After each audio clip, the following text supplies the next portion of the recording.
Sam and Jerry would go to breakfast either at Velois or the pancake house that used to be at Lake Park Avenue. Mm-hmm. And I would go and just listen to the two of them, or sometimes the three of them, depending on. So there were some other elders that would go. One of them's name was Lester Goodman. He was a dancer in the 30s.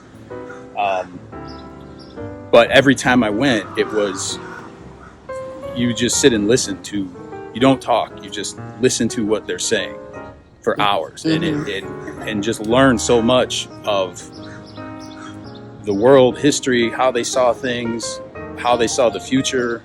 Man, what words can I explain this brother's work? I had the pleasure of Dr. Charles Smith, who's a Vietnam veteran, who's my mentor, who has the museum. And so talking to him, I've been trained by a Vietnam combat veteran, but I'm not a veteran. So I used to see Sam walking through the community. He would go to meetings and just sit back with his legs crossed and watch the meeting and just listen and observe to what was going on. But we would talk, and so I have a history of Mamie Till Mobley and my brothers and sisters that I've sat down at the feet of the elders, which has allowed me to do my work in terms of organizing. I didn't get a chance in living in Woodlawn to meet Mr. Greenlee, but I did read the book many years ago as a young person, probably in my 20s, and was fascinated by his writing, his knowledge, and just what the gentleman just said. It opened up my mind to a broader understanding and view of the world in which we live in. And I love authors that write in that sense. I'm a great James Baldwin, fan. And listening to what he just spoke of about the spirit of humanity that is still in the Woodlawn community, now just is what I'm feeling when I moved here. I knew it was something great in the community here. So I know every word he just spoke is what I'd like to express as well today.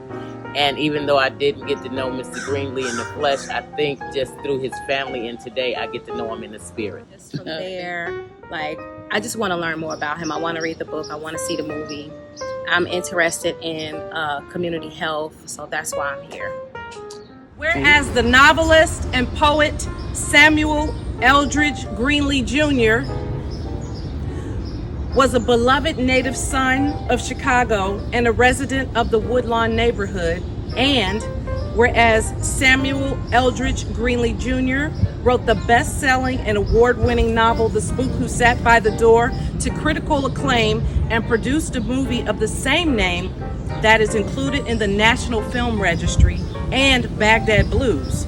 Whereas Samuel Eldridge Greenlee Jr. was a celebrated poet laureate of Chicago, and whereas Samuel Eldridge Greenlee Jr. served in the United States Army, receiving the Meritorious Service Medal for Bravery in 1959, say it with me, and...